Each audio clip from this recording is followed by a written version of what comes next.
Hello students, my name is Prerna and I'm your EVS teacher. And today from your EVS book Enviro, we are going to be reading chapter number 2. Now, when you're living with so many people, when you're living with your family, when you're living, when you're sharing a relationship with your friends, and you have so many different, relations to take care of. So it is important to know ourselves and others as well. And that's exactly what we are going to learn in chapter number 2. Let us start reading this. This is chapter number 2, and the name of the chapter is Knowing Ourselves and Others. So there are just a set of few questions that you can answer according to your experience, or probably according to the environment that you are in. Is there anyone in your family who has the loudest voice, and from how far away can you hear it? What is your favorite food? Do all members of your family like that food? And do you know anyone who is differently abled but has a very sharp mind? So we're going to read about all these in this chapter. All living things present in the world have certain common features while they grow up at their own times. However, they also are different from each other in many ways, like color, skin, the facial features, etc. The things which make an organism similar to or different from is called a trait. So, something that probably uh, maybe is a habit that you have, or it's basically something that you generally do. It is called as a trait. Growing up, our bodies change as we grow every day. However, we may not be aware of these changes as these are quite slow. This growth takes place because our bones, muscles, and skins are made up of tiny cells. These cells divide and multiply in number every day, and that is what leads us to grow bigger and taller with age. And how does this happen? This entire process of growth and development takes place by consuming the right food. For instance, Nick took out his summer clothes during summer vacations. He found that the clothes he wore last year were too small for him. So he went to his mother, who hugged him and said, "You are growing up." So it has happened with all of us that, the clothes that we were able to wear, let's say, a year or 2 years ago, we are hardly able to fit into those clothes. I did not see myself grow taller, so Nick is just wondering. And he's asking his mother, "I don't feel that." So she said, "You're always growing, my dear.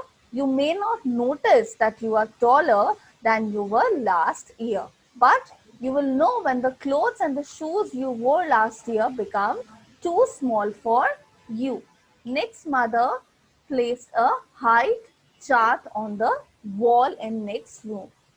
She marked his son's height on a particular day on the chart.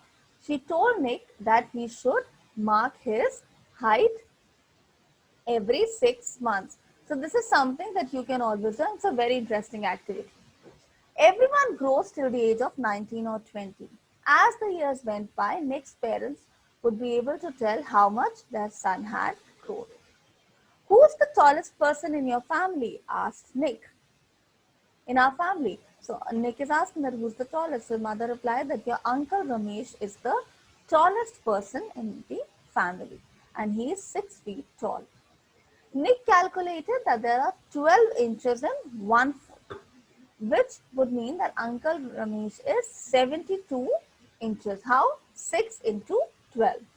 And if we convert it into centimeter, it will be 182.88 centimeters. So two activities you can do: place a height chart in your room, and second, if let's say you want to be 6 feet tall, you want to be 6'3", or maybe you want to be 5'10", so you can do a quick calculation as to how many inches you need to work on so that you can gain height.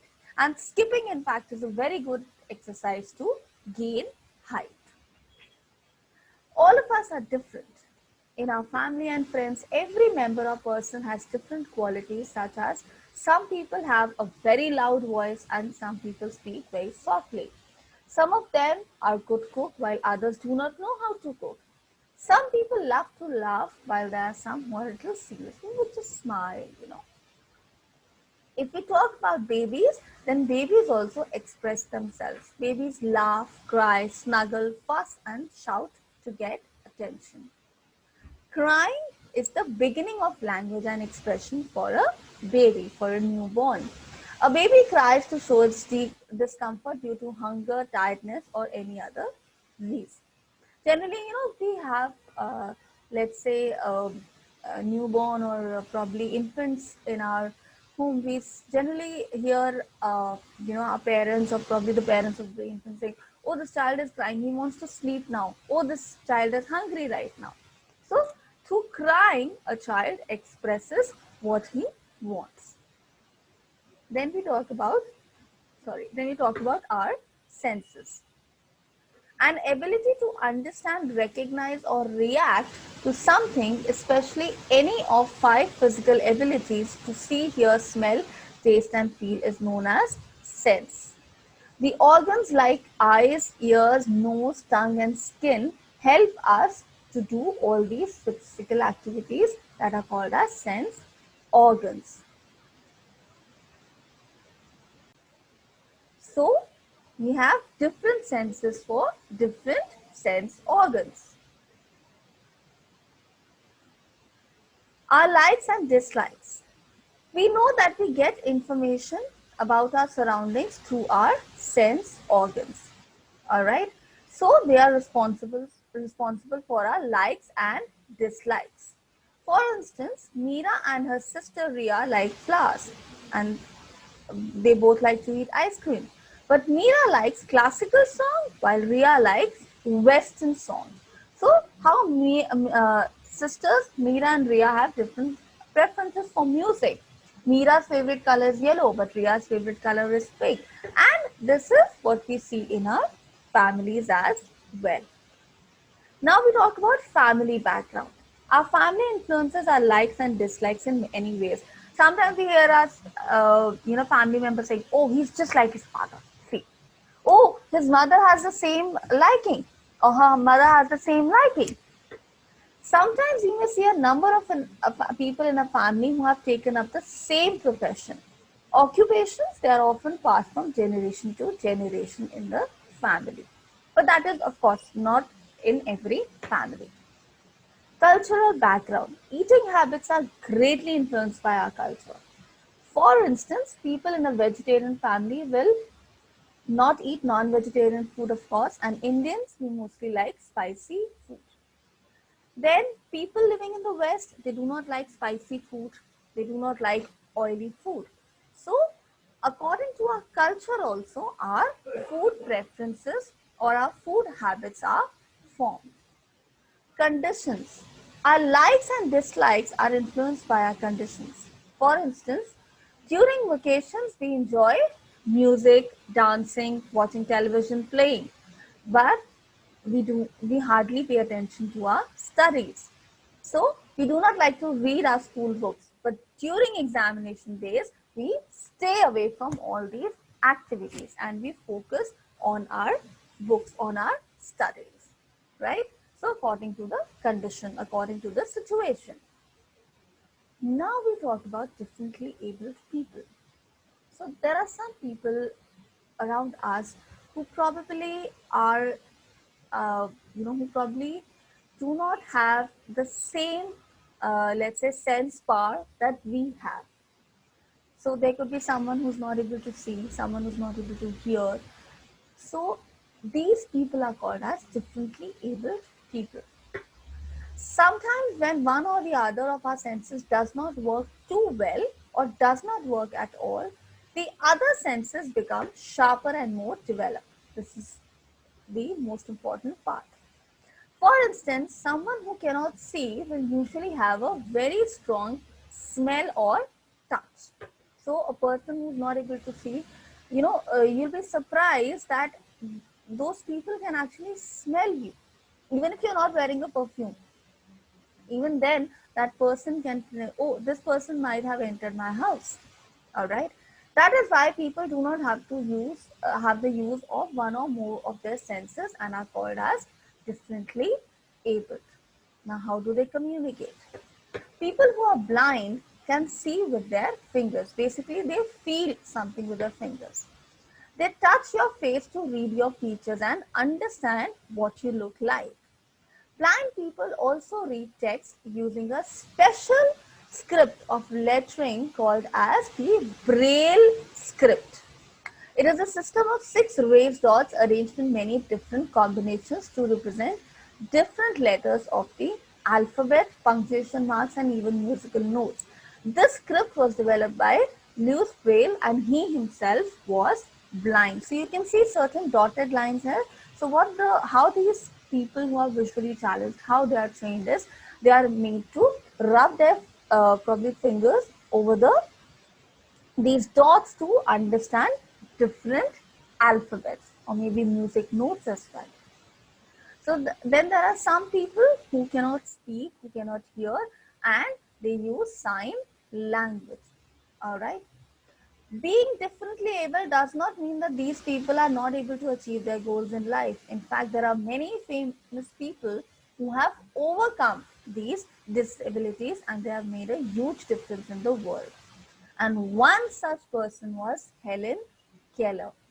She is she's a great writer and scholar who became deaf and then she could not even speak, and she also became blind at only 19 months of age. So imagine, she lost all her senses, but she became a great writer. Her father appointed a teacher named Anne Sullivan for her. She worked tirelessly for years and taught Helen to read words by spelling them out on Helen's arms. So what this teacher used to do is she used to write the word on Helen's arms and she would make Helen feel those alphabets. And how exactly, a little incident I remember, I've read the story about Helen Keller and how her teacher made her understand water.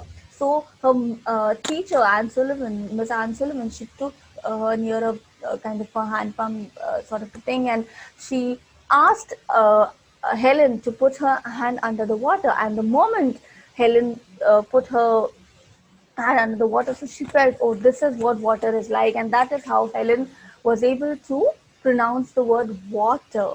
Okay. Helen Keller famously said, public must learn that a blind man is neither a genius nor a freak and certainly not an idiot. He has a mind that can be educated, a hand which can be trained, and it is the duty of public to them, help him make the best of himself. Very important lesson given by Helen Keller, that whenever you see a person who is specially able, you should help that person rather than thinking, oh, this person is good for nothing, or rather than mocking that person. Always help that person. Helping people overcome challenges. Many colleges and universities across the country, they provide special computers with speakers for students who are visually challenged. News for people who cannot hear is telecasted by national channel. You can ask your parents, some, and I mean, even today in some parts of the world, what happens is that there is news which is narrated only through sign languages, and it is for people who cannot hear. Then Delhi Transport Corporation, it has many low floor buses so that the boarding and the deboarding of the bus becomes easy.